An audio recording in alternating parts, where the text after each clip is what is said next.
So for those of you who were not here last week, I'm Sarah Lusardi. I'm an infant and early childhood mental health specialist with the Collaborative. And this is Allison Morrissey, who is my counterpart. We are also here in the DCF office every Tuesday to provide consultation on anything pertaining to social emotional health of 0 to 5-year-olds. So this is a 5-part training series, although, and I know some of you unfortunately weren't able to be here last week. Don't worry, it's not 100% critical for you to be able to understand this, to have been here last week. It just is sort of forms the fuller picture. And eventually we will have the videotapes online so you can watch the first training if you so feel inclined. And if you want the handouts, just contact myself or Allison and we can get you the PowerPoint printouts. But it's not going to be as dynamic as having us up here. Okay, so today we're going to be talking about brain development and the impact of trauma. One of the questions that I've gotten in the past is, why didn't you include traumatic brain injuries? We're not doing that. We're not looking at that medical aspect of this. It's about the architecture of the brain, understanding the critical importance of early brain development and architecture, along with the long-term consequences and the impact of trauma on brain development. That sentence right there pretty much sums up what we're going to be looking at today.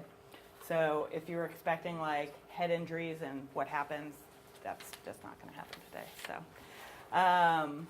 it's also really important to understand sort of the basic mechanics about early brain development, the windows of learning, which we will get into, understanding how abuse, neglect, trauma, toxic stress, which is what you guys deal with on a day-to-day basis, affects brain development, as well as prenatal drug exposure. And then also when you guys are listening to me talk, because unfortunately this is a really content-heavy training this time. We did some engagement stuff last time, but you're going to hear a lot of my voice and a lot of Allison's voice today, and I apologize in advance for that. It just, brain development doesn't really lend itself as much to sort of group activities, but we have a couple in there. And if you need to take a break and stretch your legs, that's totally fine too. But what I want you guys to think about in listening and watching today is, what is the most important thing that you need to take away from this around brain development to either inform your practice as a social worker, to inform your supervision of social workers, or to share with birth parents and foster parents? Because brain stuff, a lot of people hear brain development and they totally eyes glaze over and they're like, yeah, science, I don't do that. That's why I went into social work. But it's really important to sort of be able to break it down particularly for birth parents and foster parents, because it's such a critical part of development for a 0 to 3-year-old. And frankly, for all of us, we need our brains, because if we don't have our brains, we don't really do very much. But babies' brains are developing at a rapid pace. Yeah. The rate, and we'll get to this, but the rate of growth for a 0 to 3-year-old's brain is unparalleled to any other time in life. So it's this really critical time where you have all these opportunities to just make their brain just blossom, but also if you have abuse, neglect, changes of placement, and a variety of other adverse events, you get the opposite of growth, which is nothing. So, and also feel free to ask questions as they come up. I mean, I know some people like to hold all their questions to the end. That's totally fine. I just find that sometimes it can really spark an interesting conversation, because chances are you're not the only person thinking of that question. There are other people in the room that are thinking it too. So you can be the tough one that's going to voice the question. So conception to 3 is the most critical time in human development. Anything is possible during this time. I came across this in doing the prep for the training, and it really, I think, describes this entire 5-part training. It's really, this is the most important time, and it's our job as social workers to be protecting the littlest ones who have very few coping skills and very few protective skills. It's the most important for us to be able to step in, recognize what their needs are, and to be able to protect them so that they can grow and develop into healthy adults. and hopefully not come back into DCF as adults with their own children. So the basics on the brain. Don't worry, it's just 2 slides with science stuff.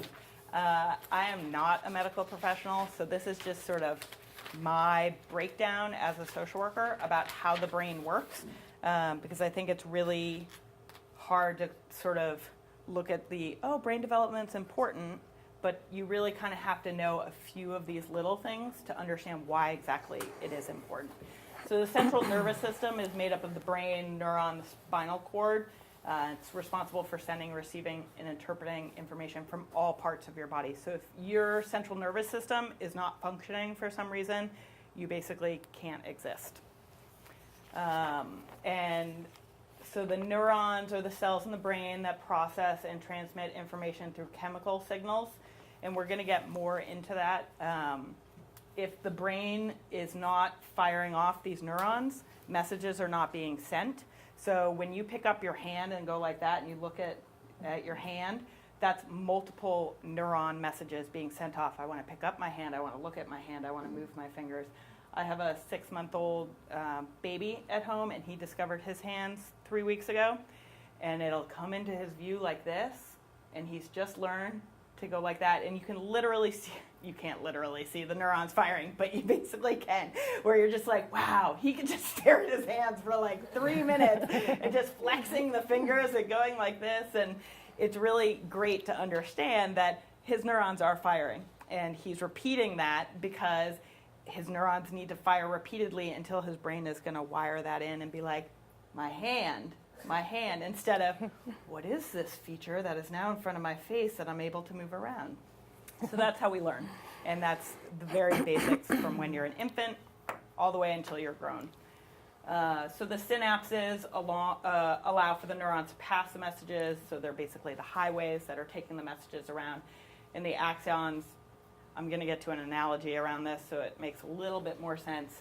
But the important thing to keep in mind is the nervous system, the neurons fire, the synapses are the freeways, and the axons are the exits, sort of, although I have another analogy for it. So this is sort of a picture of the way it works in the brain. So if you think of it as like the central nervous system is the emergency dispatch. So, there's a fire in front of you, and the central nervous system says, danger, we need to do something to protect ourselves. The neurons send off that message. The synapses are how they get there, and the axons are what connects the neurons to the neurons. So it's going to go all the way through your body. So if you see a fire, you panic, your brain sends off the signal, I got to get moving. That means my legs need to move, and I need to pick up my legs and start running away from this fire. That's how it's going to be going. So it's just starts here, goes to the synapse, goes across the axon to the other neuron, because it's not just one fire and it shoots to the straight, like to the tips of your fingers or anything. It's multiple steps that have to happen. And that's all I'm going to say on science for the most part. Not really. Yeah, not really. But you guys were really positive there for a moment.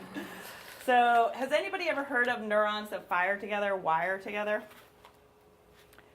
So this is Donald Hebe came up with this. And basically the concept is neurons have to fire multiple times for your brain to understand the pattern of it. So my baby, whose hand comes in front of his face, eventually he's going to lose that, like, what is this thing? Because it's come in front of his face enough times and he's flexed his fingers enough times that those neurons have fired and said, that's your hand, you're able to flex your hand. And then it becomes wired in the brain. So the more you fire off a message from your neuron, the more hardwired it becomes in the brain, which is fantastic. That's why you don't need to think about, how do I walk up those stairs? Because you have done it so many times that your brain has learned that. You've got it wired, and it's good to go. It almost seems automated. But of course, the flip side of that is you can also learn difficult things, like my mom yells at me every day, all day long. And that's where you see that wiring that says, when my mom yells, I need to run. Or when I get hit, I need to run. And a kid is exposed to that enough times, and their neurons fire every single time. Mom's yelling, I'm going to get hit, I need to run, and it becomes wired. And so it becomes more difficult to then undo the wiring if it's repeatedly firing the same message over and over. And if you just think about it from a self-preservation standpoint, if your body is receiving the same message over and over and over, it's probably an important message. Like, we all walk upstairs for the most part. So that's something, a skill that you need to learn, and you're probably going to learn it throughout your life. And you're going to keep it, and it's going to help you get into buildings or do whatever you need to do. But if somebody's yelling at you repeatedly, and it's a self-preservation thing, I need to run because this person's yelling at me, then you get into a house where somebody's not yelling at you, or they just raise their voice slightly, that's what's going to be set off is, oh, I've been here before. My neurons know this. My brain is wired. I need to run. And so that's when you get kids that have been removed from abusive situations. They get into a foster home, and the foster parents are like, I'm really soft with them. I don't abuse them. I don't understand why they run for me every time I say, you need to go and brush your teeth. And it's because that kid's brain is wired for panic when somebody either uses a louder tone or a slightly raised tone. But that's way more detailed than you guys needed to know at this point. So this is just, something you can share with, I don't know if you'd want to share it with foster parents or birth parents. It kind of is a little bit probably more detailed than they need to know, but it's important, I think, for social workers to understand this as part of your practice, that this is what's happening with kids, is that those neurons fire off, the brain starts wiring, and then just because we remove them from an abusive or neglectful situation doesn't mean that they're going to be fine. You've got to now rewire that brain. But the brain is capable of rewiring. Right.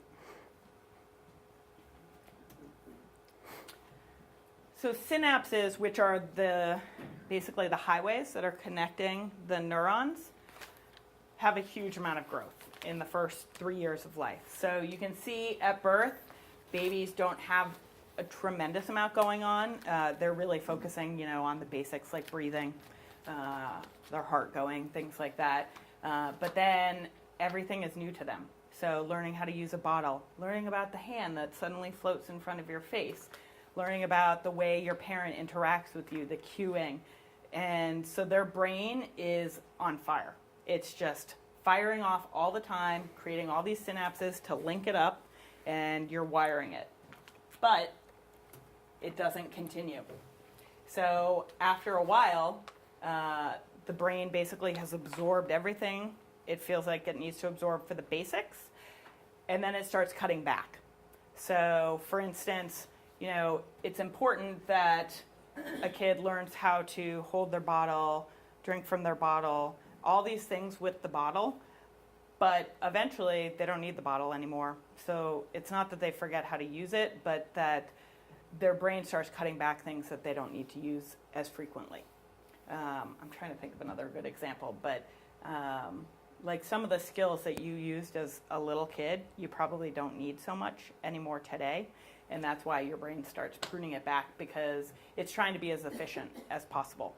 And so that's why the 0 to 3 is so important, because you've got all this growth.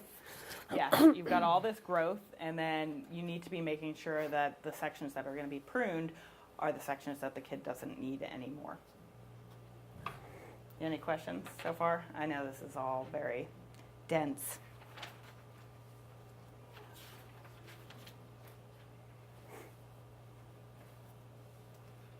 And just one more thing about this too. So, I often will hear of an infant that was in a family where there was ongoing domestic violence, and people think, well, it's an infant, there's no real impact on the child, but their brain is firing every time there's a crisis in the house, and they're creating those neural pathways, or those synapses, and the wiring is firming up saying, I hear the loud voices, it means crisis. And so, and that if it happens before 3, then that's the stuff that's going to get firmed up. And I'm totally off on a tangent now, but basically the point is people often think that infants, because they're little, they don't speak, they're resilient, they're fine, that domestic violence doesn't have an impact on them, and it does, because their brain is wiring at a very rapid rate. And if their brain is wiring for survival during those domestic violence incidents, when you remove that kid from that home, it takes a lot of effort to rewire it so that they're not in survival mode all the time. And another important piece to that is, I hear a lot that, well, they weren't in the room. They're doing all of this wiring outside, with their ears too. So. Because, as we mentioned during the last training session, the child, particularly an infant, is regulated through their primary caregiver, whether that's the mother, the father, the grandparent, whoever is that person, whoever is the world for that child. And if that caregiver is in crisis because of domestic violence, that baby knows it, because their survival is directly linked to their primary caregiver. And if their primary caregiver is threatened, consequently, they're basically threatened. So the pruning is the use it or lose it philosophy. If you don't use a particular skill, your brain doesn't feel like it's necessary, and its goal to be the most efficient brain possible, it's going to cut that skill out. So sometimes you'll see it with kids who learn languages, multiple languages, as little ones, and then as you get older, you don't use it.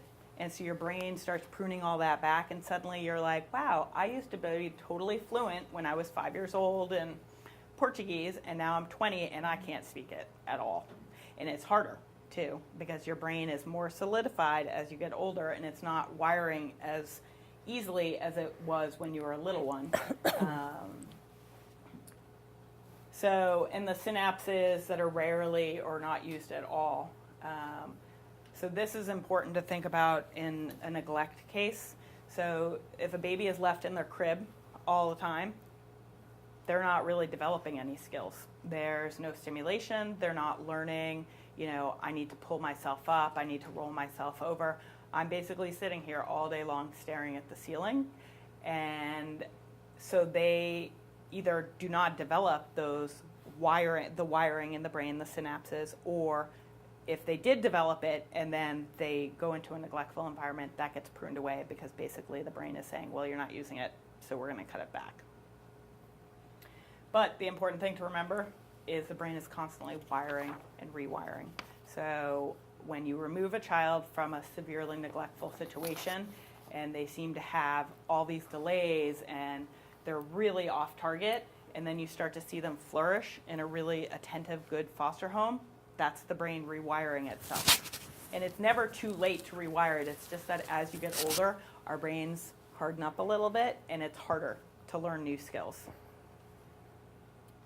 And that's also why if you pull a kid at, let's say, a year, you see the improvement faster usually versus like a 10-year-old who's been exposed to violence or neglect for 10 years.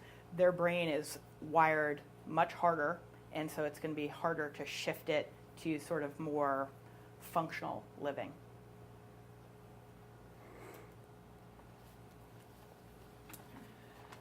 So after the first birthday, pruning occurs more quickly, which again is really important to think about when 0 to 1 years old, and that's when their brain is growing the most, and then you start to cut it back. So really 0 to 3 is very important, but 0 to 1 is, I would say, even more important because you've got the growth and really not much pruning going on because everything is new, so the brain is just trying to take it all in. And then at 1, the brain is like, yeah, we don't need all that stuff, and we don't really have room for it all, so we're going to start cutting it back. And by 10, the child has 500 trillion synapses, which is about the same as an average adult. So then you really see kind of a tapering off on any kind of excessive growth at that point. Or not excessive, that's kind of the wrong word, but and then early experiences, both positive and negatives, have dramatic effect on the formation of synapses. If you have your positive experiences, you're going to have all these wirings and synapses forming. If If you have negative experiences, you're also going to have those synapses being created, but it's just a matter of whether they're going to actually benefit you in life or if it's about basic survival. So this is just, again, the most important time is 1 to 3 years old.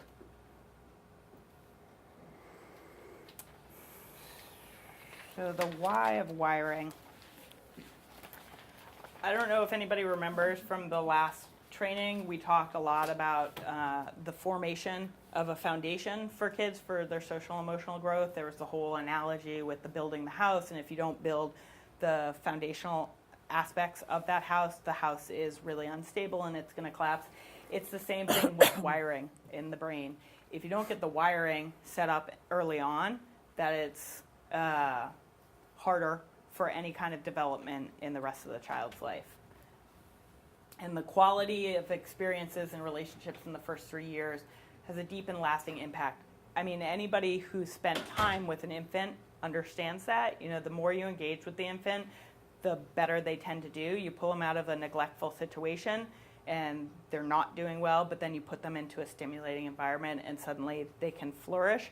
And that's really important for foster parents to know too. They're getting these kids in their most vulnerable state where they've not been protected, they've not been nurtured, and it is really important for the foster parent then to take on that role because you're at such a critical juncture in the child's life that nothing is cemented at that point. So you get a child who might be delayed, you get a good foster parent who's engaging, and there's no limits to what that child can do. But you actually have to get that foster parent to buy into that and to want to work with this child. And that's the important thing also about placements of kids. Sometimes, like I said during the last time, I used to be a DCF worker, so I know all about difficulties in finding placements. You get a kid pulled and you've got, whoever you can reach on the phone oftentimes for a placement.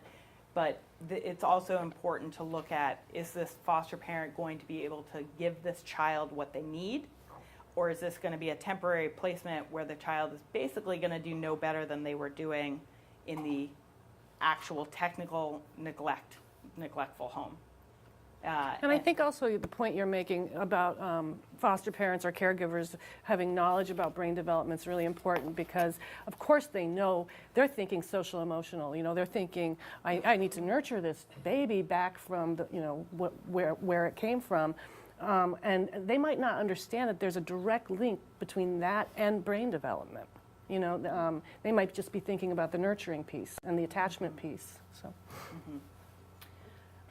So serve and return, I mentioned this a couple of minutes ago, but I didn't call it this. This is that engagement that you really need to do, or foster parents or birth parents need to do with infants and toddlers. It's the kid smiles at you, you smile back, and it's way more broad than that, but it's all the engagement because that's really what's helping the brain grow. That's what's helping the child with their social emotional development because they learn, if I smile at Clara, she smiles back, and so we've got this relational dynamic going on, and that is going to form the child's understanding of relationships for the rest of their lives.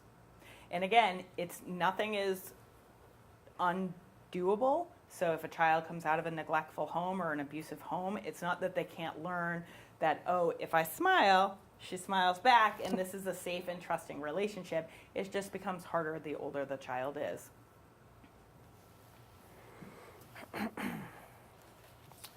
The science. So what is the science telling us? The science is telling us that early relationships have permanent effects on brain development. Social, emotional health, and physical health are inseparable at the very early years. Responsive caregivers can mediate the effects of some of the chronic health issues, such as those related to prematurity, prenatal drug exposure, poverty. And just with that one too, there have been a ton of studies on responsive caregivers and the impact on children, particularly those in foster care. And all of the research has said if you put a child in a home with a really responsive, engaging caregiver, there's really no limit to how well they can do. The concern is the flip side of that, where you get either a parent who is unavailable because of maternal depression or because of substance abuse, and that's where you really see the child failing. And even in a foster home, you pull a kid out of a neglectful situation, you put them into a foster home where the foster parent is, for whatever reason, not capable of meeting their social emotional needs, and you're not going to really see any progress in that child. Social and emotional development is strongly linked to success in school. There's so much research about that out there. And intervention can be effective. Children and adults can recover. When I was thinking about this presentation and thinking about this slide, it occurred to me that this is a nice place to talk about the importance of high-quality childcare. You know, I know that some of you use child care placement more than others, and so really as supervisors, you know, passing this on to your social workers, that it's not just about risk, that a high-quality child care program can start to do all the rewiring stuff that we're talking about, right? So your first bullet point really kind of jumps out at me. You're looking at kind of predictive indicators of adverse mental health, and kind of the one thing that just really kind of jumps out is just the whole diathesis stress model of symptomology, and and looking at the impact of these experiences towards individuals who may or may not have a predisposition for X, Y, or Z. How critical stability is during those formative years. Right. And foster parents have often asked me, particularly when they're interested in adopting a child, let's say they have a baby placed with them and the mom has been diagnosed with schizophrenia and the father is unknown, and they're like, well, what's the chances that this baby's going to develop schizophrenia? And I was like, it's all about a spectrum.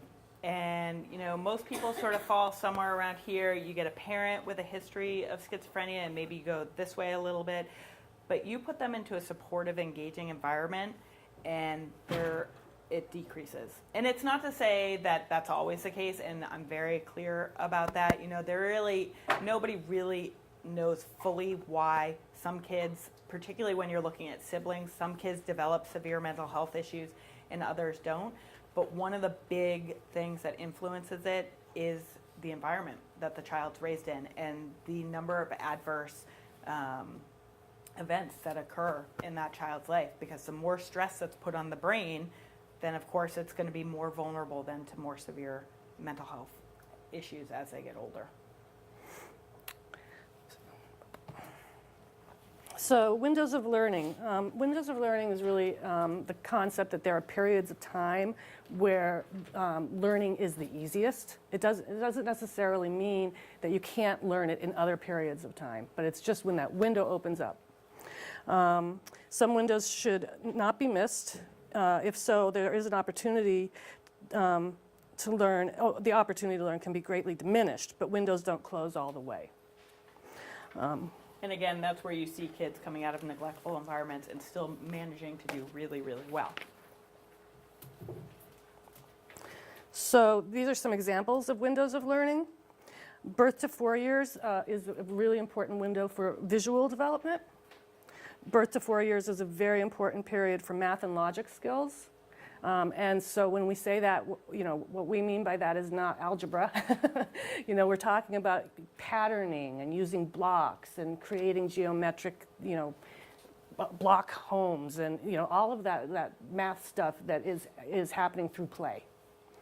Birth to 10 years is when you really acquire your language skills, which is, as Sarah said, why it's harder to learn a new language. By age 2, you're starting to acquire emotional control. I would not say that you've mastered it. I don't know if we ever do. By age 2, you've formed attachments. And again, we're going to talk a lot about attachment and trauma in the next series. But this is really in relation to your brain development. 3 to 10 years is the easiest window of opportunity to master an instrument, which I didn't realize until we started planning this. It makes sense, though. And by age 5, you've started to master your motor development.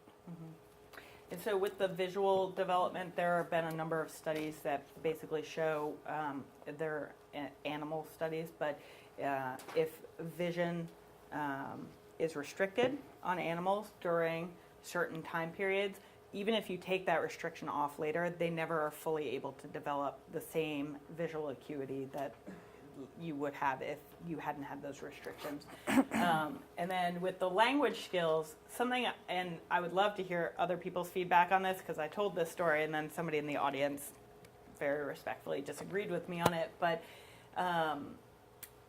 a lot of people that I know who immigrated to the United States, so they spoke, one of my old roommates grew up in Russia. And then she immigrated when she was 7 years old, and her brother was 13 at the time.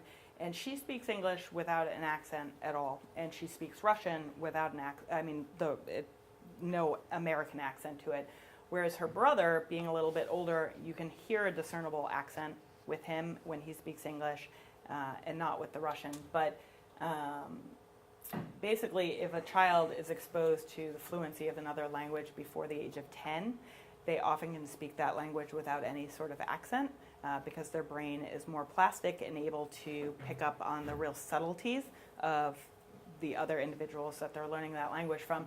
Whereas over 10 or 12, I've seen it happen with 12-year-olds too, almost always there's a slight accent. And it's not to say that that's a good thing or it's a bad thing. It's just sort of an example of how your brain solidifies, and it's much harder to unlock it and to pick up on all the subtleties that would perhaps allow somebody to speak without an accent. And then with the social attachment, one of my cousins was in foster care. He was removed from his birth mom at 2 from a pretty neglectful situation, and he was in foster care from 2 to 4. And then he was adopted. And he's doing great. You know, he's married, they have a child, he's an attorney. And so from the exterior, he is, you know, sort of the very average guy.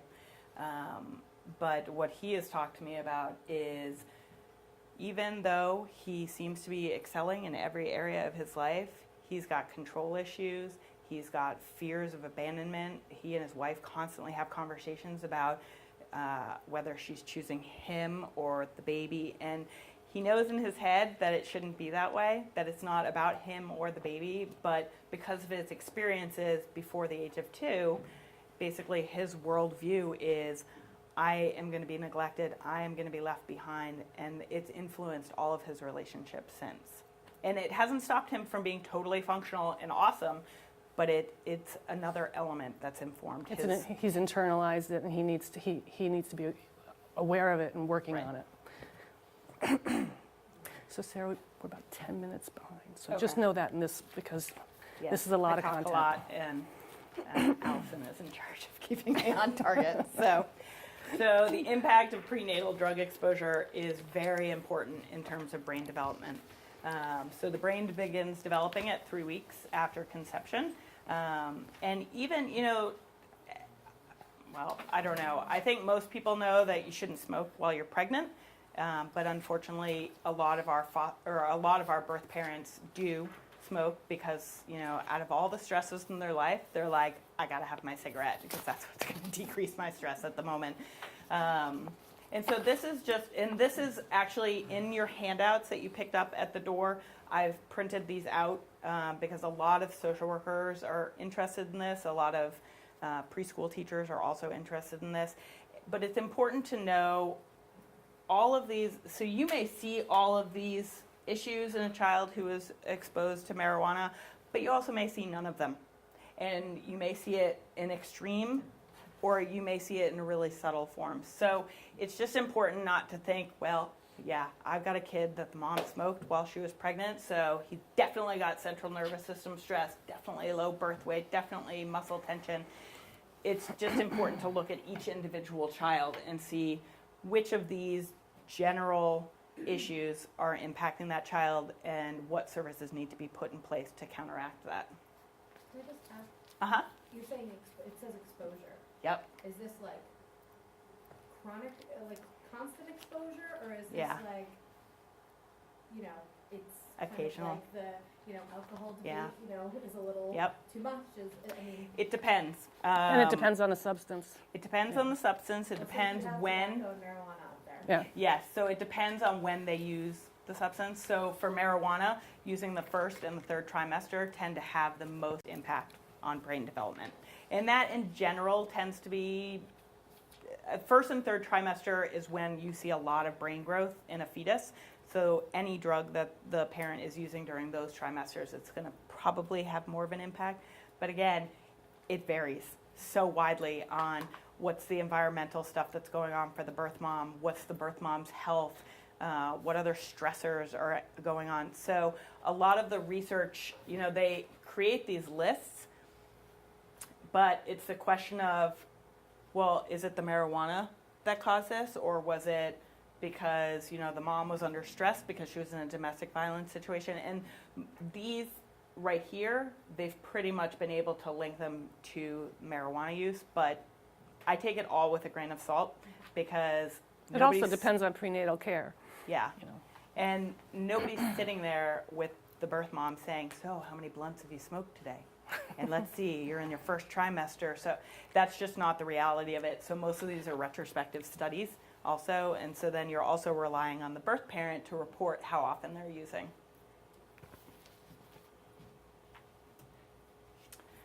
So opiates, cocaine, methamphetamines. So in my experience as a DCF worker, opiates are, and that's heroin. There are a wide variety of them, but the most common one that we see is heroin. Well, now prescription drugs too. And prescription drugs.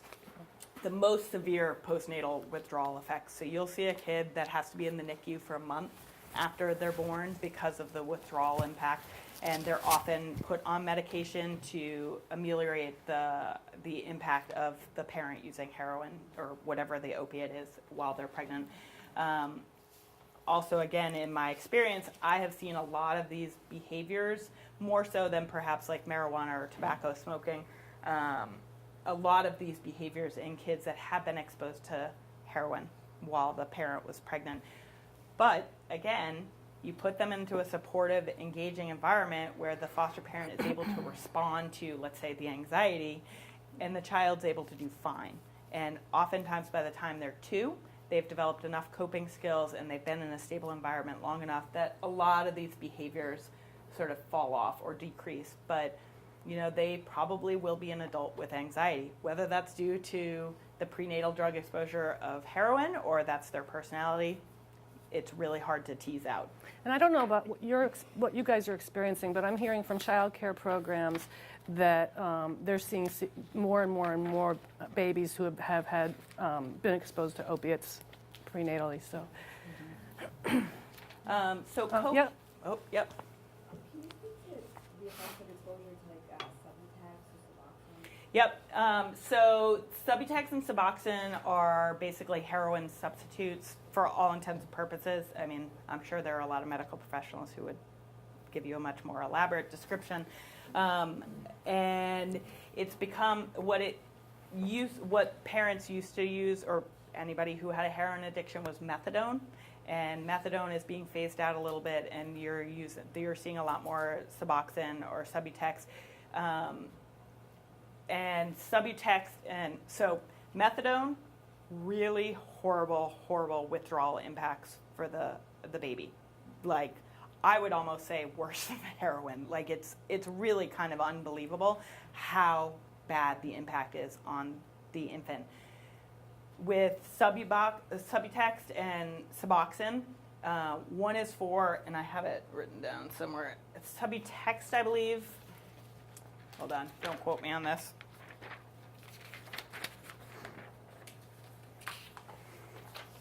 Subutex is what parents are put on while they're pregnant because the impact on the fetus is far less and the withdrawals tend to be far less also. And then Sububox is what they're on when they're not pregnant. And so far it seems to be, in my experience, a much better drug for if a parent has to be on it. It seems to be a much better solution rather than methadone or obviously heroin or some other kind of opiate. So the cocaine exposure, there are studies after studies after studies after studies on this. The crack epidemic from the 80s and the 90s. So there was millions and millions of dollars put into studies on how kids turned out when they were deemed crack babies. So if you go looking for the impact of prenatal drug exposure, crack cocaine, you see so many issues with these kids. But what you have to keep in mind is that it's also because they have had so many studies on kids that have had that were exposed prenatally to crack cocaine, whereas opiates or methamphetamines in particular, it's kind of a newer drug, newer than crack cocaine, and so there are far less studies on it, so you get a lot less symptoms that if you're looking at the research for it. So, but basically, cocaine exposure, all of those things can happen. However, the end result is the kids tend to do fine. There was a child that I worked with that was the youngest of 5 siblings, and all the kids were born exposed to crack cocaine, and they were all removed, and then he was placed in a home with somebody who became his legal guardian, whereas the 4 older siblings were all returned to the mom. And then I became involved with the family because she came back because she wanted to adopt him when he was 16. And he was a straight A student, the captain of his basketball team, going to college. Like, there was no bounds to what he could do. And all of this stuff, you would never guess that he was a crack baby. And then in the process of doing the adoption, we also contacted the siblings who had sort of been in and out of foster care for basically the rest of their childhood. And those kids, you got a lot of cognitive delays, attention problems, self-regulation issues. They were in and out of jail.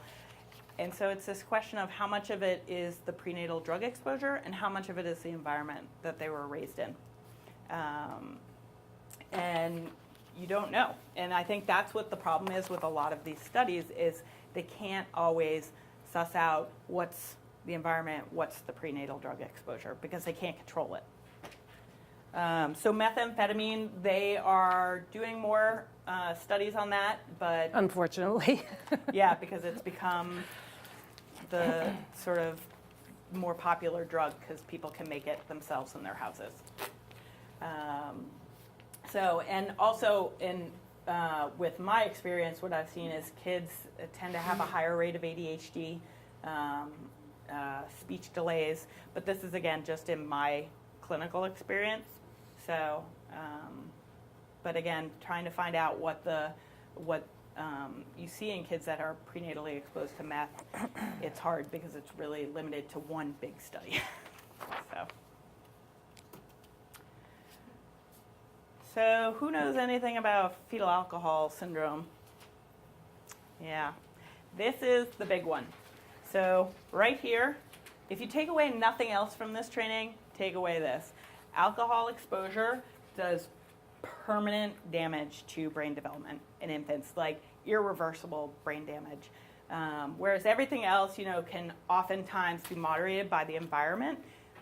Not alcohol. It actually fundamentally changes the brain, the physical brain, and it's things that kids they can show improvements, but there's always going to be permanent disabilities due to it. So it's the leading cause of mental retardation in the United States, which is interesting because a lot of people don't know that. And you can often tell a child who has had fetal alcohol or had alcohol exposure prenatally by their facial and cranial abnormalities. But it is important to keep in mind that not every kid has those abnormalities, and some kids will have what looks like features of it and really don't at all. So it's important to look at the whole picture of how the child is doing, not just, where are their eyes placed on their faces or what is their core structure looking like. But ADHD, learning disabilities, you name it, and kids that have had prenatal drug exposure have it. It's really a devastating impact on kids. So this is also in your handout. These are some of the physical features of kids. So the common one that have been exposed to prenatal drug exposure. So the epicanthal folds, the low nasal bridge, ear abnormalities and the philtrum. So you all feel the little bump underneath your nose right there. That's your philtrum. On kids with fetal alcohol syndrome, it's flattened out. So basically anything on the core of the child, so the eyes are going to be further set apart. You get the epicanthal folds, which is like, it's not an extra eyelid, but it's kind of an extra fold on the inside of the eye, flattening of the nose. The philtrum is gone.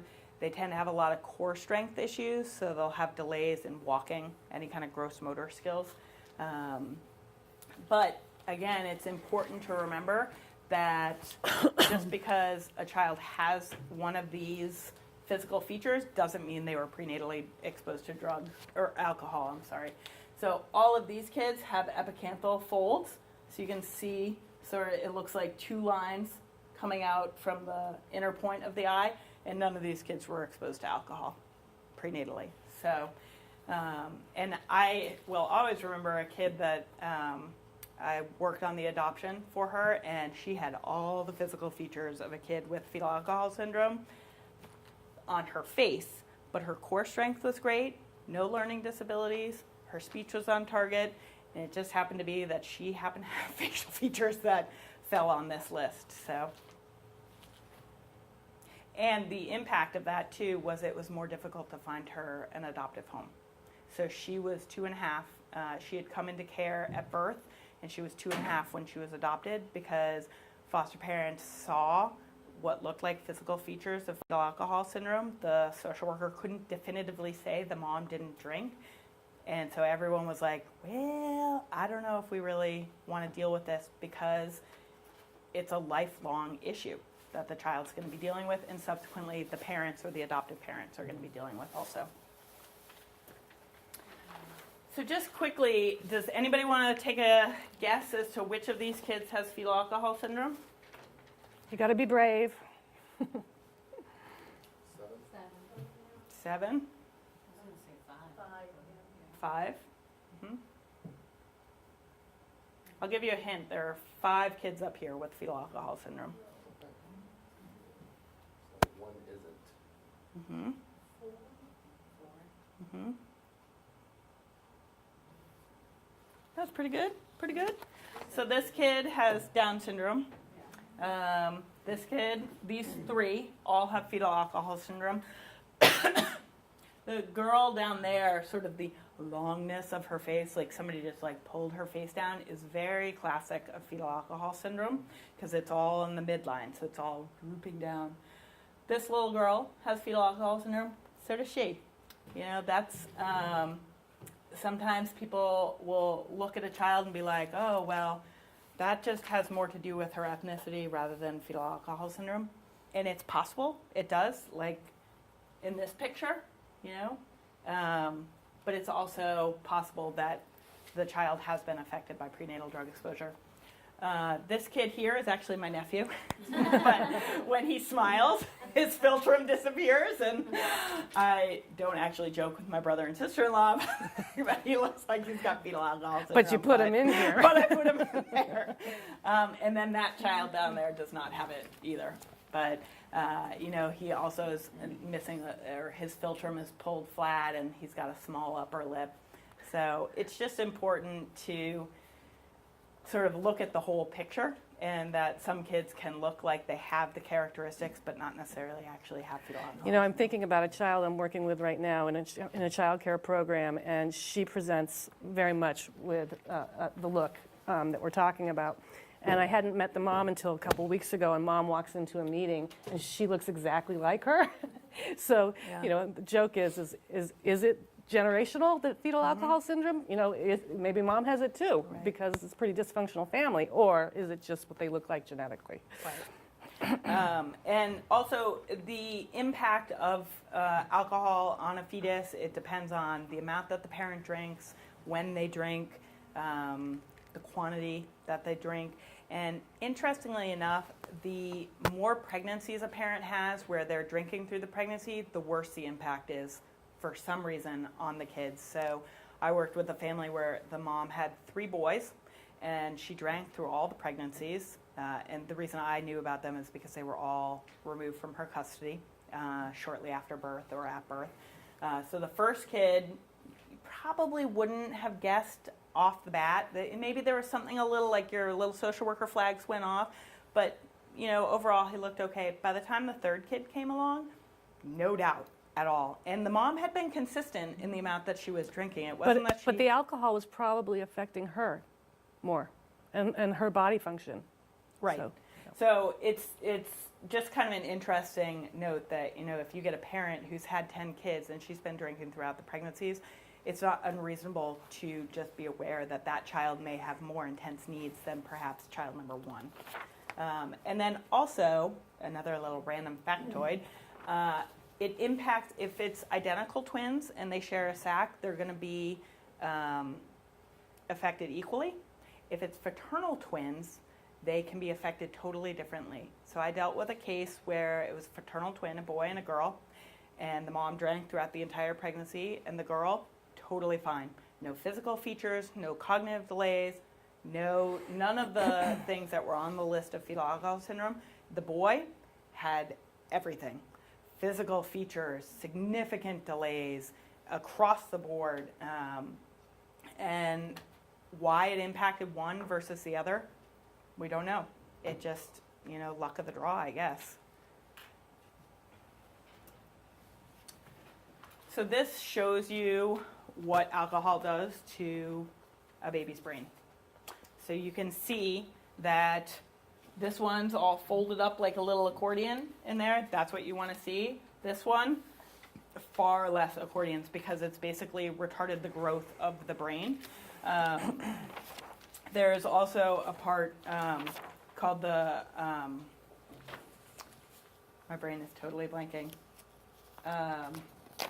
There's a section of the brain that basically controls impulse in your brain. And on kids with fetal alcohol syndrome, it's either non-existent or very, very small. No, I think I remember it. Isn't the amygdala? It's kind of like the flight or fight. No, it's not that. I want to say it's, I'm sorry, I can't believe I can't remember this, but I should have written it down. But it's one of those things that you think you're just never going to forget. But that's why, hypothalamus? Yes. That's it. Perfect. Good job, Effie. So you just wired that with your neurons. Yeah, exactly. I need to fire off those neurons more frequently, I guess. But because that controls impulse and cause and effect, a lot of times people will say kids that have fetal alcohol syndrome are sort of the conscious-free kids or the no-conscience kids, because you'll say to a kid, don't hit Allison in the face because then it's going to hurt her and then you're going to get in trouble. And you turn your back and you come back and the kids hit Allison in the face. And you say it and then they do it again and again and again. And it's that they are not understanding the cause and effect. They don't understand, if I hit Allison, that's going to hurt her and then I'm going to be in trouble. All they're thinking about is in the moment, I just am feeling like hitting Allison and I'm going to knock her. Or she ticked me off, so I'm gonna knock her. They aren't able to think sort of sequentially what's going to happen afterwards. Or the other common issue that I've seen is don't run in the street because that car coming is going to hit you. The kid runs into the street. I said don't run into the street because that car is going to come and hit you. And they do it repeatedly, and you're working with the child and saying, why isn't this kid getting it? This is why they're not getting it. And for the hypothalamus is why they're not getting it. The corpus callosum. That's it, not the hypothalamus, the corpus callosum. Sorry, I knew it would come back to me. So, in the interest of time, I think I'm going to have folks just brainstorm this with me. So, where in the brain? The left side of the brain is where you store positive emotions, language, approaching new situations or ideas, logic, and critical thinking. And the right side of the brain is where you store negative emotions, intense emotions, creativity, being able to read emotions of others, expressing emotions, and intuition. The right hemisphere has the growth spurt in the first 1.5 years and is dominant for the first 3 years. And early attachment experiences may impact the development of the right brain. A healthy right brain activity supports mental health throughout your lifespan. So thinking about that, in your work with caregivers or your work with your social workers working with caregivers, what kind of activities or suggestions would you make to caregivers around how to grow the left and the right brain? Any thoughts about that?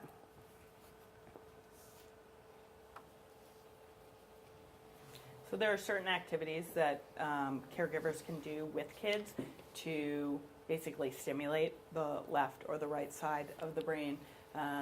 So creativity, you know, you're doing art, and you may think kids are just sitting there and playing with their finger paints, but they're actually stimulating their right side of the brain. Sorry. Whereas the left side, you talk with the child and you engage with them, you encourage the babbling and the different tones, and you're doing the left side of the brain. And a lot of the caregivers that we work with probably already do a lot of this stuff. Like, they know if I get a baby, I need to babble at them, and I need to, you know, they say mama, mama, mama to me, and I need to say mama, mama, mama back to them.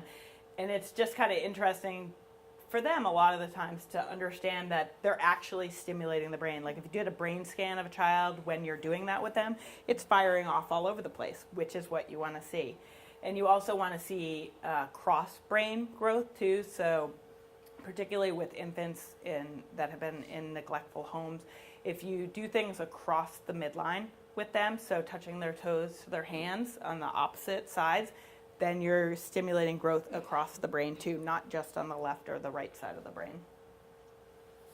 Can anyone think of any other activities that you would recommend?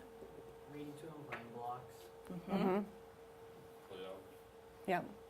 Yeah. I also in the right brain stuff, it's the importance of IDing emotions, Yes. helping them understand what they might be feeling, Mhm. helping them understand that it's not the feelings, it's the actions that Yeah. are the problem, Yeah. and working and dealing with Exactly. that. Right. Yeah, because that's oftentimes skills that they don't come into foster care with, or that they haven't gotten if they're still with their birth parent. Well, and that's normal development. Exactly. I mean, Right, all kids right. need that. And I would think that the birth families that you work with, this would be a really important concept for them, even more so than your foster families, because your foster families are probably intuiting doing most of this stuff anyway. Or your kin care families, working with them around this too would be very helpful, I think. Because most either foster parents, birth parents, kin caregivers, they want to help the child to achieve their maximum potential most of the time. And little bits like this and suggestions around activities that they can do, they will take that and run with it. But they may not know, well, what do I need to do to stimulate the right side of the brain of this child? So offering That's concrete yeah. activities and advice around that would probably be very helpful. So does anybody have thoughts about, so these are 2 brain scans, both of 3-year-old children. Any thoughts about what's different about them? The corpus callosum's not developed as well as the right one. Hmm. It's also part of what communicates between the two sides. Mm. Communicates between the two sides. Wow, you get an A+. Good job. Yes, and also the size difference. So this child experienced extreme neglect, and that child is sort of the typical 3-year-old, just in a regular, supportive, engaging environment. So 0 to 3-year-olds are taking in everything because everything is new to them. Like the example with my 6-month-old, sees his hand, totally new. And then he sees it again, and it's a little less new, but it's still new. And it's all about everything that's going on around them is helping to stimulate the brain. And if you don't stimulate the brain, this is what happens. There's no growth at all. I was floored by this slide. It's so dramatically different. And this is also, again, why when kids are removed from birth parents from neglectful situations, that it's important, particularly for 0 to 3-year-olds, to be placed in a home where you've got an engaging caregiver. You know, I know it's really hard with the infants to find homes that will take them because of the child care issue.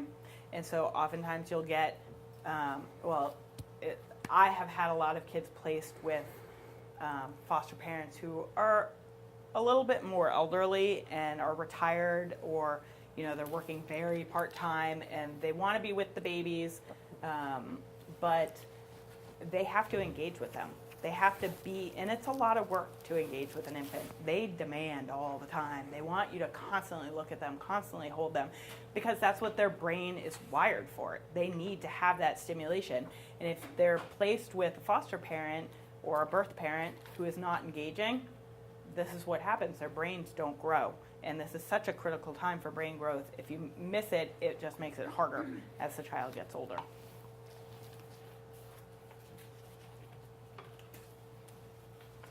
Anybody want to take a gander as to how these brains are different?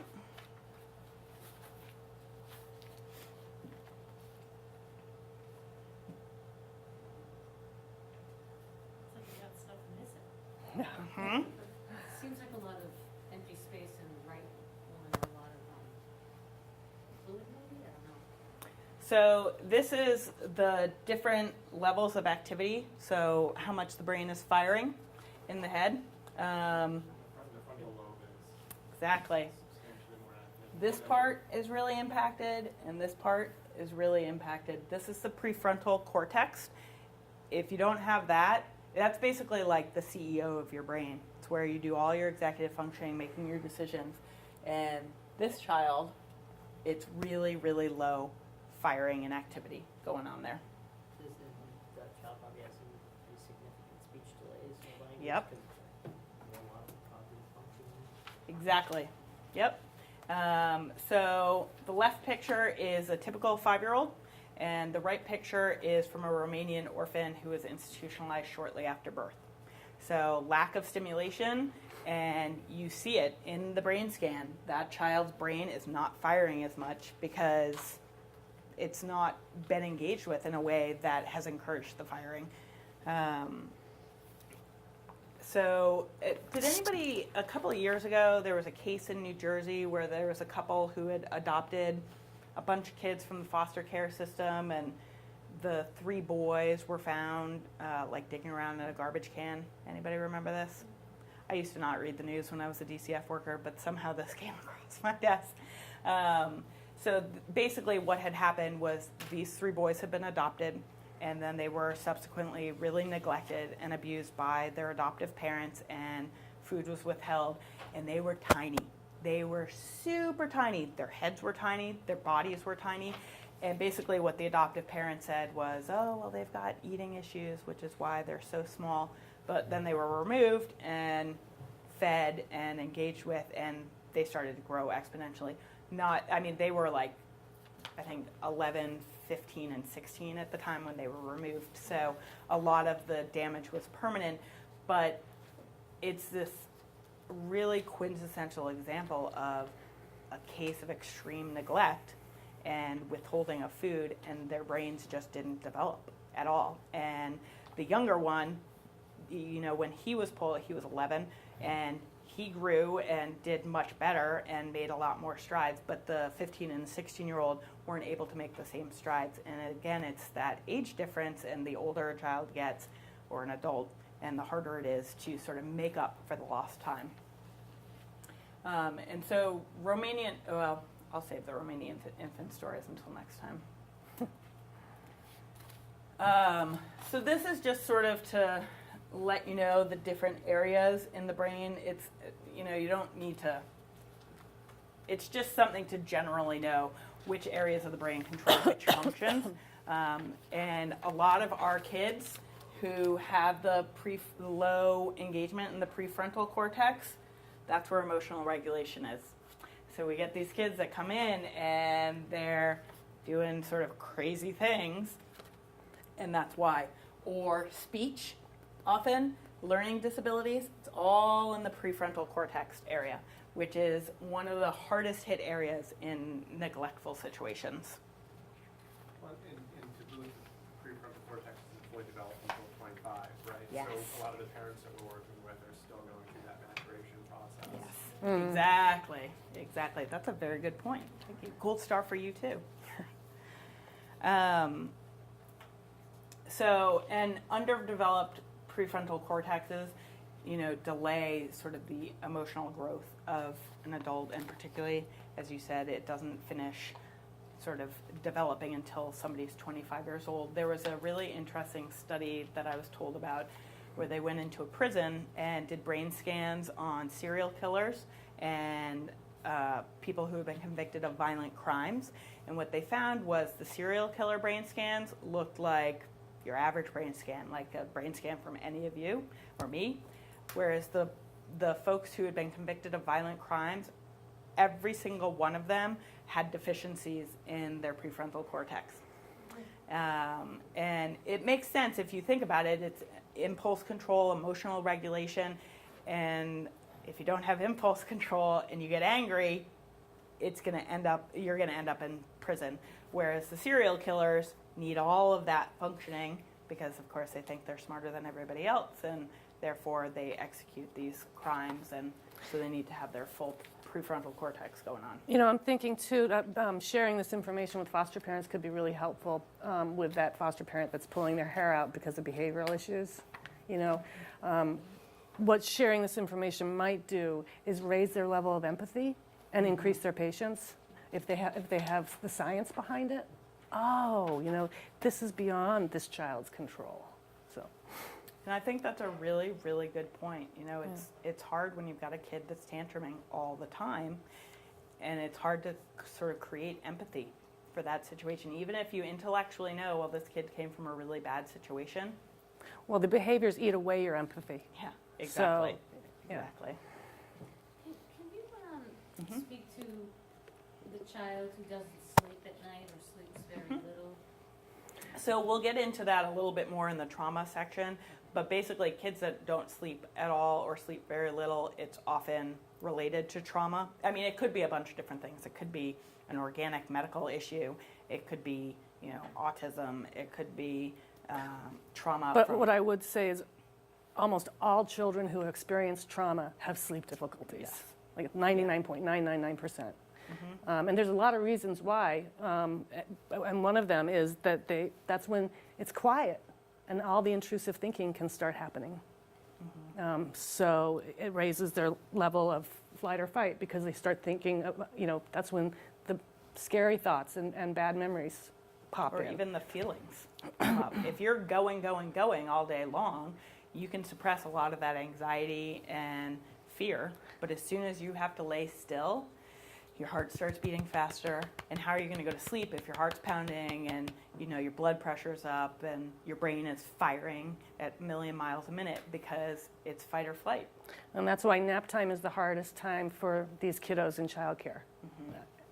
I mean, always. Yeah. I hear from the teachers, why does she get up and start running around the classroom at nap time, throwing pillows, pulling hair, waking other children up?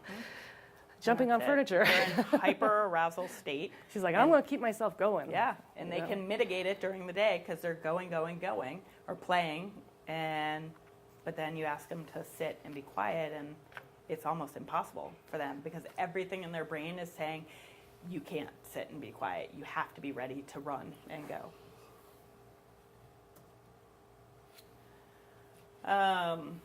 So these are just some interesting facts, that, and it's just reiterating everything that I've shown you with these pictures.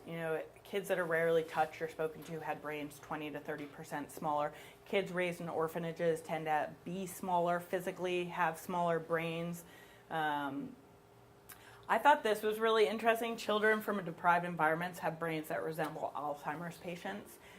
Which is, basically the degradation of the brain. The brain is breaking down. And these are kids that it never built up.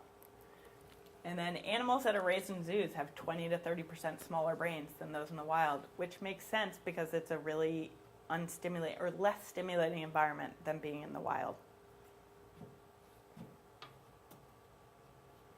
Okay, so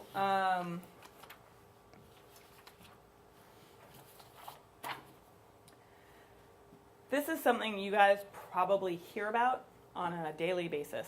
You're always getting calls from foster parents or parents saying, my kid is out of control and I don't know why, or I don't know what to do with it.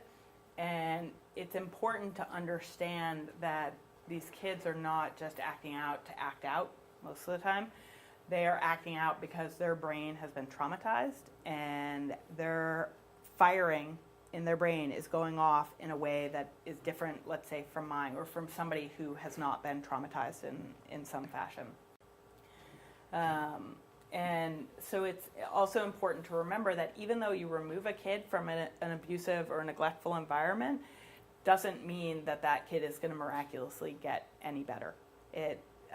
Their brain is still firing around self-preservation, and so they still show the physical symptoms of fear even in the absence of that stimulus.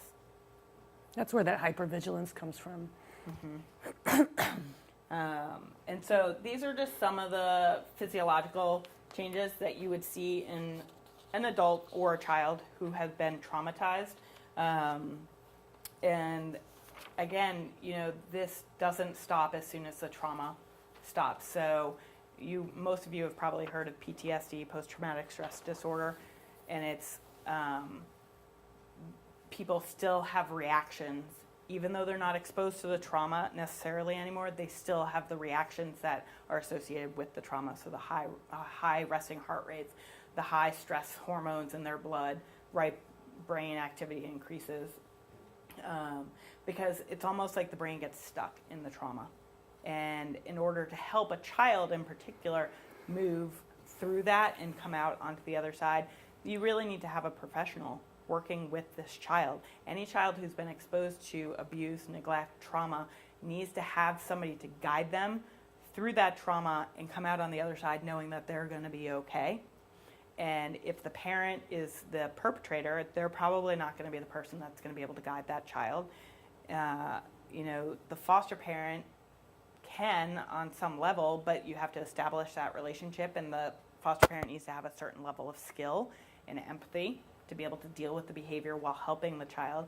And so that's oftentimes where it's not that it's easier, but it's appropriate, I guess I would say, to bring in some kind of therapist to work with the child and a caregiver to help the child know, to repair the relationships and know that they're going to get out on the other side and be okay. And just so you know, ServiceNet, has a grant, which you guys might have heard about, that does that kind of relational work. So when you're thinking about your babies and, all the way 0 to 5, they've been clinically trained to do this kind of relational work. It's also, but one of the things too, though, is you're describing what their normal state is too. Mm-hmm. If you're putting them in a new home, then they're gonna react to, that's the strange environment to them. Mm-hmm. Yeah, exactly. Yeah. So you're basically compounding already whatever trauma they were exposed to, and now they've been put into a strange new home, which is also a stressor. Is that what you were? Well, yeah, Yeah. that in itself is the trauma as well. Mm-hmm. Yeah. Having to deal Exactly. with an environment that's unfamiliar. Yeah. And that they're not equipped to deal with. Yeah. And that's a really great point, because oftentimes I think a lot of folks think, well, we've removed this child from this abusive or neglectful situation, therefore they will do better, or they'll be okay now that we've removed them. And the removal can often be just as traumatic as the events that were happening in the house, because the child does have an attachment to that parent. The child does have feelings, no matter how complicated, towards that parent, and to remove them, and it sometimes takes a week or more to get a visit going. That's a really long time, where a child is now in an environment where nothing is familiar, and none of the routines are the same, and everything has to be new and relearned, on top of the trauma that they already were experienced, which was the reason for removal initially. I'm working with a program who has a 4-year-old who was presenting with, developmental delays, speech and language issues.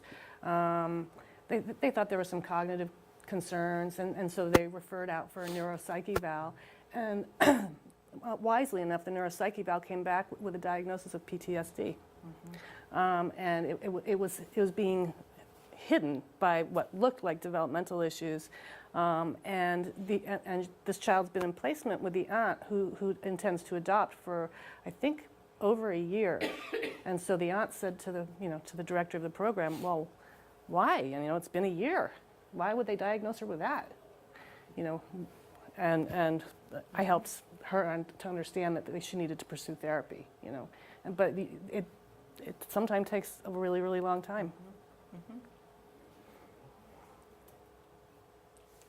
So these are some of the behavioral changes or the behaviors that you would see in a child who's been exposed to some sort of trauma. And in childcare settings or in foster homes, you will almost always see these, increased startle response to loud sounds, hypervigilance, which is related to the inability to sleep because you're always alert for the next danger, anxiety, disruption in sleeping and toileting. There are very few things that kids can control in their lives, but toileting, sleeping, and eating are sort of the three basics. And you will often see some sort of disruption in one of those three, if not more, because the child is trying to say, something is not right and something is not okay and I need assistance with this, and it's not being picked up on or it's not being addressed in the way that they need it to be addressed. So, cortisol. Too much can be, a little bit can be a good thing. Cortisol is a hormone that is released in the brain in response to stress. Every morning when we all get up, we get a burst of cortisol. And that's like the good thing part of it. It says, get up, get your day going. Newborns get a release every 12 hours, and then at about 3 months, they start getting it in the morning like adults. You want to do the slide? But too much cortisol can be a bad thing. So this is the flight or fight response that we were talking about.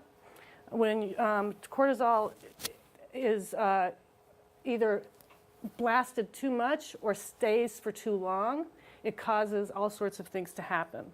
It increases fears, it causes hypervigilance, it suppresses the body's immune system, it slows brain development in children if it's chronic. It can alter the brain's architecture. It affects short-term and long-term memory. It causes neuron death, causes digestive issues, and elevates heart rates. And you can test or we don't test for cortisol levels, but they can do a blood draw and see what the kids' cortisol levels are. And kids that are chronically exposed to trauma have much higher cortisol levels, and it impacts their development across the board. Because like Allison said, a little bit is a good thing. It's what gets us up and moving, but continuous exposure to it is bad. Just like, a little bit of most things is okay, but you do chronic exposure and it tends to have adverse effects. So this is really related to levels of stress, and you can kind of think about this as a continuum. There's such a thing as positive stress. That kind of motivates us. We feel the urge to get our paperwork done, or hand in our timesheet on time. Then there's tolerable stress, and that's a response to something like a single incident event, like a response to a disaster that is typical, that you would feel stress and you get over it and you bounce back. And the loss of a loved one, you feel tolerable stress. You grieve, you go through the process, and you get through it. And then there's toxic stress. And toxic stress is when you have, you've definitely been impacted to the point where you start to experience symptoms of PTSD. You start, it's when there's, chronic child abuse or neglect has happened. And that's when your body's stress system gets out of whack, and you start to produce this cortisol in ways that aren't healthy for your body. So have you guys got any thoughts about that?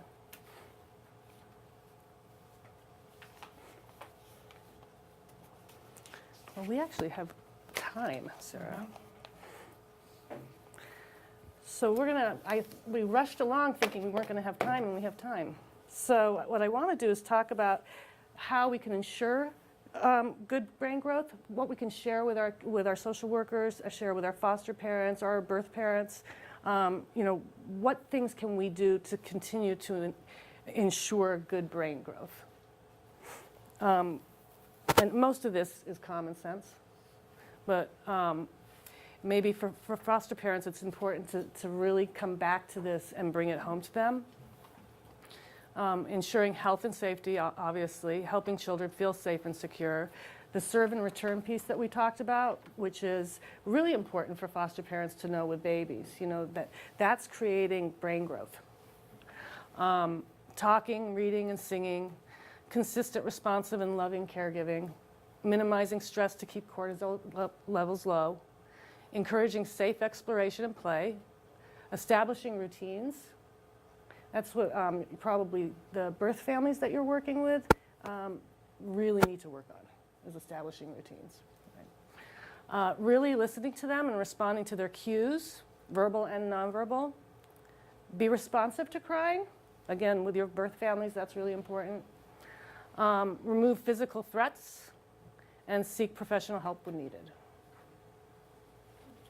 Yes. And thinking about this part of the series, and well, the whole series actually, I've been thinking about you guys and what you go through. When we're highlighting all of these really, really concerning features of what you have to work with every day, and I just want you to know that I feel for you guys a lot. This is tough stuff to carry around, but everything that we've talked about today is reversible if the right supports are put in place. Does anybody feel like, I know some people can walk away from this training and feel like, yeah, you just gave me like 20 pages of stuff that's maybe I can implement one thing, maybe, but getting foster parents on board with it is not going to be possible, or the birth parents have a laundry list of other things to be doing, so they're not even going to have a moment to think about the brain development of the kids. How do you feel about your ability to sort of engage with foster parents or birth parents around the brain development for 0 to 3-year-olds? Well, I don't think there's a difficulty in engaging in conversation per se, and even explaining some of the basic concepts to folks. I think where the difficulty lies is when we're there on a very limited basis.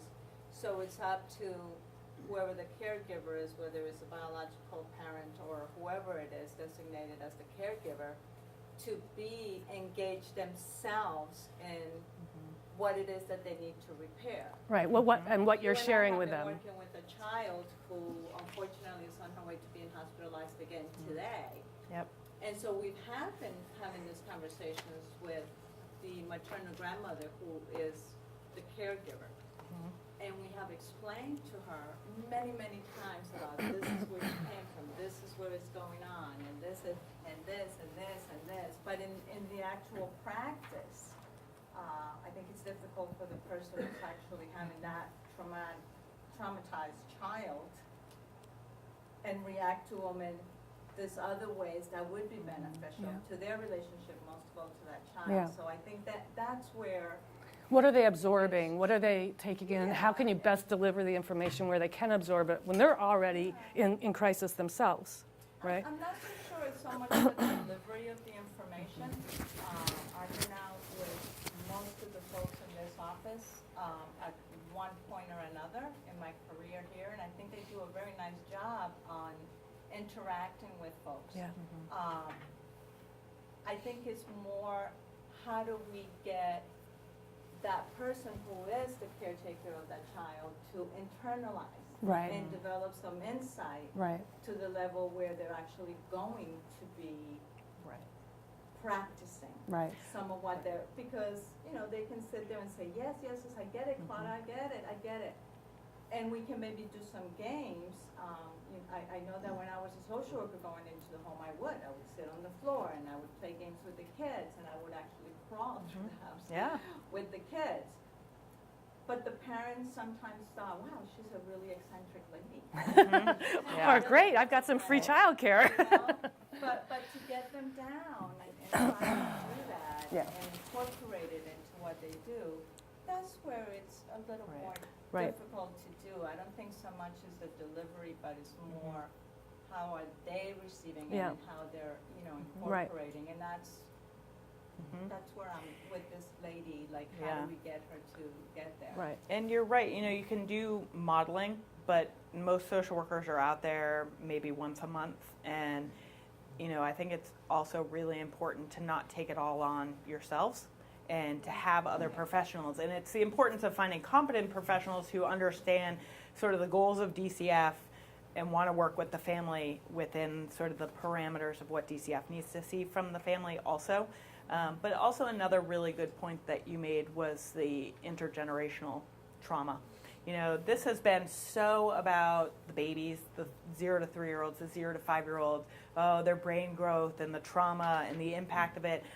But huge amounts of the time, particularly in dealing with birth family or kin, you're talking about people who also have had a trauma experience. And so all of the stuff that we talked about, the behaviors and stuff that we're seeing in the kids, the adults may have developed better sort of coping skills or shielding skills where, they, during that meeting with you for once a month, they're like, I got it together. It's all fine. Don't worry about it. But then all the other days of the month, they're pulling out their hair because not only are they dealing with their own trauma history and the hyperarousal or the inability to sleep, but now they've also got a kid in their home who's triggering them left and right because it's sort of lighting a fire under all their trauma history that they have pushed for so many years down so that they can function on a daily basis. And you often see it with like the siblings of a birth parent where the auntie or the uncle has taken in the kid and they're the high functioning person in the family and they've got the job, they've got the apartment, maybe they have a couple kids of their own, and everyone's like, great, this is fabulous, the baby's with kin, we don't need to worry about them. And then suddenly the placement disrupts and it's sort of thinking about what is this placement going to do to this caregiver? And is this caregiver do they have the support for their own mental health in order to then support the child? Because if you don't have a healthy, functional adult, they're not going to be able to help the kid at all. Oh, back there first. That's what I was Oh, okay. gonna say. We're often working with the adult versions of these Yes. It's children. it's so Exactly. true. You're almost taking all of these, good brain growth tools and trying to apply them into, okay, how do we help these parents take responsibility for their own Yep. mental health Yeah. and, ability to regrow some, Mhm. important pathways in their own, taking care of themselves. Yeah. And yet we're still expecting them to take care Yeah. of these kids. Yep. And it's, And- and I'm not, yeah. I'm not suggesting that removing the children is the best thing either, because a lot of times Right. it's not. Yeah. You've Right. Then you've created just a bigger mess that, Right. but it gets very complicated because Oh, it's yeah. not just as simple as there was, a couple of DV incidents Mhm. and, okay, now we can do this, Right. Often it's, Right, and that's probably why you often see when you're headed toward reunification, you see them implode. Oh yeah. My question is, there seems to be a lot of similar symptomatology with the traumatized brain, Mhm. drug exposed or alcohol exposed brain. Yep. And my question is, given that you can have a lot of crossover symptoms, what is the best method of diagnosing, pinpointing? So is it the neuropsych? Is it, what? You mean like what test is Yeah. the best? Yeah. The Like- neuropsych I think tends to be pretty good in my experience if you can get a competent person doing a good psych eval. But the key is a competent person who knows what they're doing with a young child. And it just 'Cause really, it's a long drive to Boston Children's. right, right, exactly. Bay State And- does some pretty good neuropsychs. If you can get in. If you can get in, So, wait, yeah. Right. Yeah. So a neuropsych, anything else? A psych eval, and you know, if you, again, it's all about the competency of the provider. If you can get a therapist who understands the impact of trauma and all of the stuff that we talked about here, and they're working not only with the child but also with the caregiver, that can do huge amounts. Because it's, you know, I know diagnosis can be really informative, but you can also send a kid. I have sent kids to like a therapist and a psych person and then somebody for medication, and they all come back with different diagnoses. Yeah. Because Sometimes the root cause is really is not so much the issue as the support services that you can put in place, you know. Well, I get very concerned about when people are beginning to diagnose all Yeah. these very young children with Yep. very significant and very serious diagnoses that are going to carry. Yeah. And, you know, I think we've all had parents who try to explain the child's behavior through the so-called diagnosis, and that's in a Yeah. kind of almost an excuse for them to Mhm. back off and say, well, she's bipolar. Yeah. Right. No one's bipolar. They've been diagnosed with bipolar Right. for one thing. Right. And they might not be. What's going on? Right. So it's kind of like an Early excuse, diagnosis you is know? very tricky. And it's very dangerous, in my opinion, because then people start relating to those folks through whatever their label is, and not say, oh well, Claudia's this, and, you know. And then they stop being engaged and really working on the environmental factors, Yep. on the generational Yeah. kinds of things. Yeah. And And I it think can be it's used as an really excuse. scary. You know, I've worked with a lot of parents who are struggling, who are saying, you know, well, it's because she's ADHD, Exactly. you know. What if they're hoping for a magic pill? Yeah. Yes, Yes. exactly. Yeah. Because they don't necessarily know how to go about doing the work, or Right. it's gonna take time to. Mhm. And that's the key too. It's going to take time. I was just working with a mom with a 3-year-old who's got all sorts of acting out behaviors.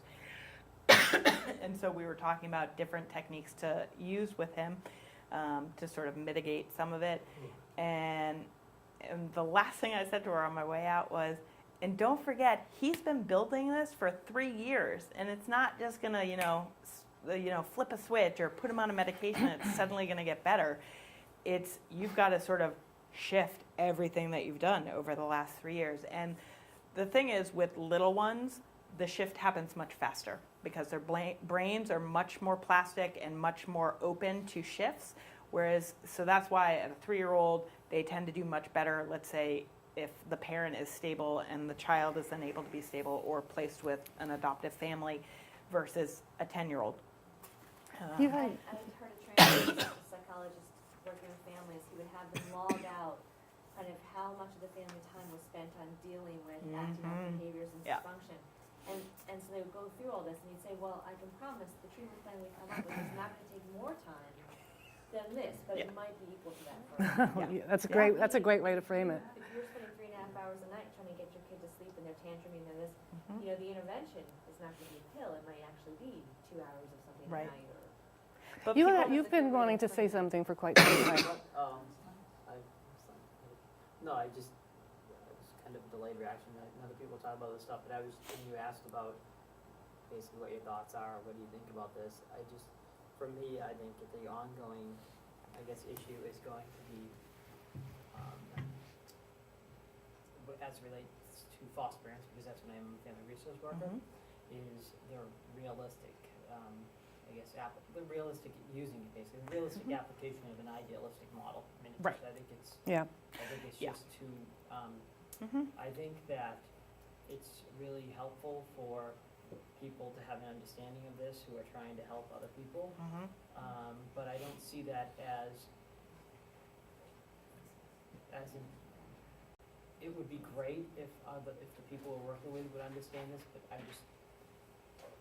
I'm not sure if that's very realistic, so I think it's more about informing us and how we want to work with the families, and then giving them suggestions and ideas. But at the same time, though, I mean, just like people that work for DCF and the families that we work with, there are obviously going to be families with multiple different levels of abilities and functioning, and some that are able to really absorb a lot of this stuff, and others where you're going to have to really keep it pretty simple, or just almost directive. And I just think that, to me, I don't really see it as anything new. There's nothing on it that we haven't thought about already before. or talked about. I mean, it's almost like just rewording what we're already doing from a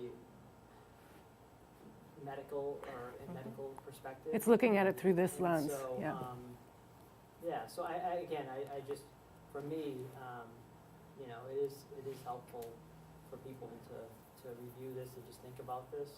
But still, I just don't know how realistic it is. But then also, I think what Clara said was really important is that I also think it's another way that we can try to pathologize kids even more. Yeah, and I totally agree with you. And I think my goal, anyways, with this training is just to provide a very broad picture. And I feel like if people can walk away with 1 or 2 or 3 things that they might feel informs their practice and gives them something to communicate with the foster parents about, I feel like I've done a great job. Because you're right, this is stuff that is probably not new to any of you. Maybe there's a piece or 2 that's new. And it is, it's regurgitating a lot of the same information, but the hope is that you get it 3 or 4 times and you're going to pull little pieces here and there, and over the years it does inform your practice and allows you to be a better social worker. And you may meet a foster parent who's saying, well, I don't get why blah blah blah blah blah, and maybe this will spark something and be like, well, maybe I should talk to that foster parent about so and so or whatever. And about the pathologizing of kids, I think it's very slippery slope. Hugely slippery slope, because I think it's really easy. It's so much easier to be like, well, this kid's got PTSD, ADHD, probably going to be bipolar in a couple of years. I mean, it's become very popular in the last couple of years to diagnose little ones with bipolar disorder. Which is... And it's insane. I mean, I see it as people like to do it because it puts it in a nice, neat box. You can put them on a cocktail, and you're good to go. Explanations. Yeah. And parents are looking for Exactly. for causality and to say Exactly. it's not me, and and it's a way to explain it. Yeah. Mhm. And we do look for a panacea. And Yes. We do look for Exactly. psychopharmacological intervention and to not do the hard work and to And not do the behavioral it's approaches. so much easier than looking at what have I done that's impacted this child that's led us to this moment, or what is my role in this, or how am I helping this kid, or what do I need to do? I'm already so busy. I don't have the extra 4 hours to put this kid to sleep at night. We also live in a I want it now Yes. society Yep. that we want instant gratification. Exactly. We want it yesterday, so Yep. so getting people to to kind of buy in cognitively to that process. Mm-hmm. It goes against kind of just where we're at as a society right now. And I think, also it's really important to think about the longer a child is exposed to whatever they're being exposed to, that is sort of bringing us to the point of a lot of the behaviors and symptoms that we've seen here today. The longer they're exposed, the more severe the behaviors and the symptoms are going to be, and therefore more likely people are going to want to diagnose them and want to put them on medications. Sometimes they need to be hospitalized, but whereas the younger they are and the better involvement and engagement and services that are put in place when they're little, the less likelihood is that you're going to get all these behaviors. And case in point was that sibling set of 5 that I talked about, with the youngest one being in the legal guardian's home and then coming back and being adopted and doing spectacularly. Whereas the siblings that were left with the birth mom, who had a continuous drug addiction and lived in poverty, and the kids were exposed to violence on a regular basis, they were all over the place. And they had all sorts of issues. You're thinking about it as a preventative approach, So we're just about out of time. Does anybody else have any questions? No? Yeah. I have one comment. I think you guys should present at MAP training. We've That's not up to you, I've actually I think talked to this is a great people training. about Thank it, you. and it's the map stuff is so jam tight, Yeah. and it's already 10 weeks, and they basically were like, we don't really have time. to do however that. you guys can get creative about how we get this to social workers, we're more than willing to be, flexible. Or foster parents, yeah. Or foster parents, Yeah, yeah. and Fostering Our Futures, which is a foster parent group, we've been in contact with them, and we're going to start Yeah, sort of even this broadening it one- in the even training. this one session, Yeah. to me. Yep, exactly. And we want to make it available as far and wide as it can go. and Including people involved with court. yeah, because What I think is, I find it really helpful. I find you folks very knowledgeable, and I appreciate not having that feeling of condescending or anything. I really like the sharing of information. What I would like to see is if the people that were not able to participate, because I'm sure a lot of other people would have participated if their schedule would have Yeah. allowed it. But if we could get like copies of stuff, I know, like I'm giving my unit copies of things that you folks have Great. given me. But other people may not have it and they might want it, or if we can have it in a public drive somewhere so that, Yep. you know, Judith can announce it at some point, like it's in a Totally public drive, and then people can go in there, maybe read whenever they Yeah. have an opportunity, or they want to find something. Yep. so we're gonna I think have they it. would find it. We're gonna have all the handouts on our website, and then we're gonna have all the videotape trainings with links so that people can watch it. But that's totally fine. I say share it wide and far. Send it anywhere you want to send it, because you know this is a lot of repeat information for a lot of people. But you never know when that one little morsel is gonna stick. Or just even like one of the pages. Yeah. Yeah. In the home, and you can bring it in, I'm a visual person. Yep. So they like the visual aids, and it's easier to have a conversation when you kind of have something. Yep. So how would we get the content handouts, PowerPoint copies onto your common drive? You would have to talk to my manager to Just give you email it to me permission, and I and can then. put it on my Okay. drive. We could email you the Yeah. attachments? Okay. So, Great. It's very We can do good. that. She knows, and then, Yeah. you know. so for I folks, just sent you more work, Judith. It's okay. I would love for you to fill out the evaluations. That gives us a lot of good content to work on. Yes. The yellow one. Yes. Thank you. Thank you very much. Thank you. That's terrific. Thank you.